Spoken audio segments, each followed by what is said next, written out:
Alright boys, we actually know what the next event is going to be over on the NA version of the game. If you go over to the maintenance tab in the news, and you click on the most recent scheduled maintenance and scroll all the way down, you'll actually see the updates we're going to go ahead and get. We see that after the maintenance, which is going to be on the 20th, right?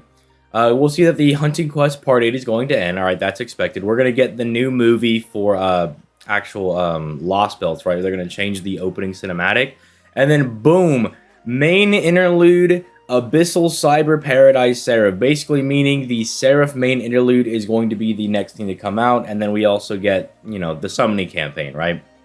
But I don't know what that is. Improvement of translation. I mean, I know that there's like random funny memes in the translation sometime, but you know, I'm like, I don't know, like, is it really that bad? I was like, I don't know. Like, it just seems like a general thing that they're tacking on there. But yeah, this is the main thing that we're going to be getting, the Serif Interlude. Now, if you don't know what this is essentially just a speedrun version of the original Seraph event. Because basically, this is just serving the purpose of making sure people that miss Seraph and miss the Seraph rerun have a way to get BB, right? So basically, you'll get your one copy of BB, but for just going through the event. And then if you have any rare mana prisms, the gold prisms, you can use those to pick up extra NP copies. And then if you miss out on this, and like let's say you're trying to play like 6 months down the line, it will become available in the rare mana prism shop, and then you can actually unlock it at any time. So basically, they make it to where anybody can get, you know, BB whenever, right? Really good stuff.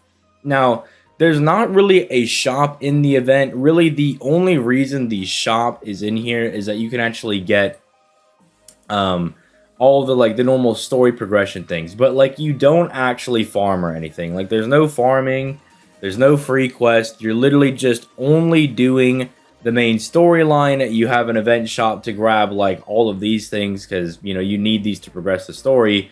You still have those, but yeah, I mean, you obviously have these as well for the Kiara battle, right?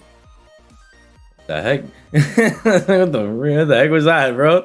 Anyway, yeah, that threw on my rhythm. But yeah, it's actually like really, really easy. Like as long as your account is like decently built up, you should be absolutely fine to just kind of go through this quest and just beat it normally. Like I'm trying to think, like if your account's not very good, maybe the Melt Lilith Passionate fights might be a little hard. But even then, it's like really shouldn't be, because these are like in those like year 1 to 2 levels of difficulty, right? Like it's pretty early FGO. It's not anything super, super difficult. I mean, it should be kind of on par with like a lot of the other Epic of Remnant stuff, because Seraph is supposed to be like a part of Epic of Remnant, right? So it's, you know, a 1.5 level thing. So if you can get through things like Shimosa, Agartha, if you can get through Shinjuku, if you can get through any of those, then you should also be able to get through Seraph. The most difficult thing is going to be the Kiara boss fight. I mean, but by this point, we have so many servants that like literally, as soon as any new servant comes out, I swear there's like a video being like, I 3-turn Kiara with this new servant. I'm like, alright bro, if we can get anybody to do it because our supports are so OP, and the standard like average of how good a servant is has also been raised. Yeah, I think you guys should be absolutely fine. I mean, yeah, it's really, really not going to be that difficult. So basically, it'll be a nice little event here. I think one of the major things though that people are definitely going to care about is the summoning campaign that does come with this event.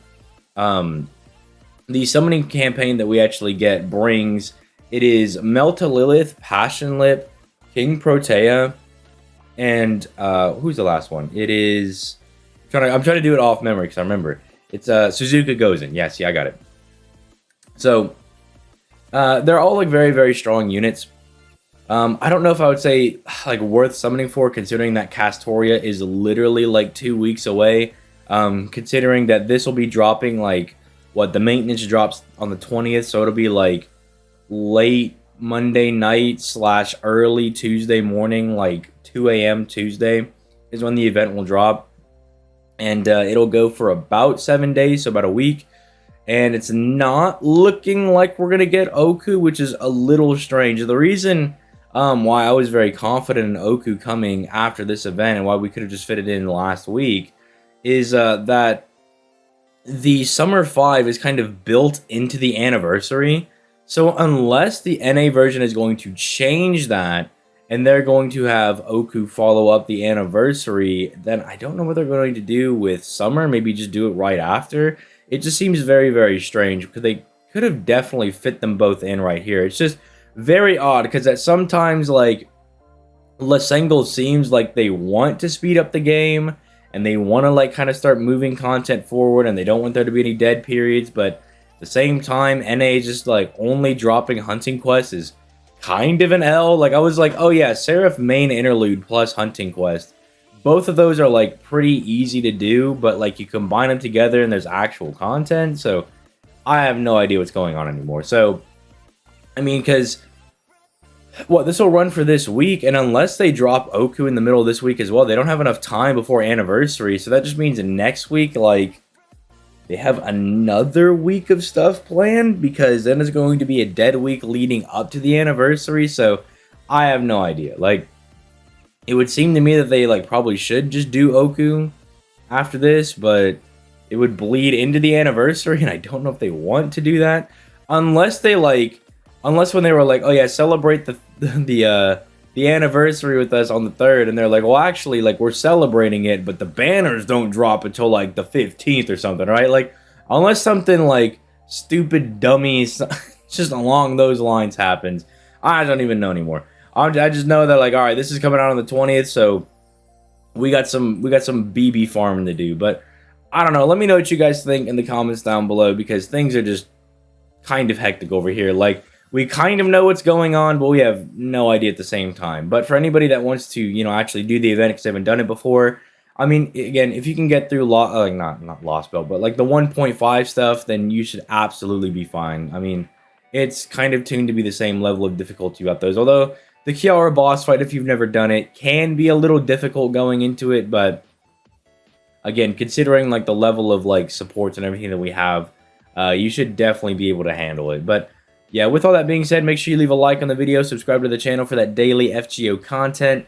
If you want bonus content, not only do I stream every weekday over my Twitch, but you can click that join button to become a channel member and gain access to channel member exclusive content.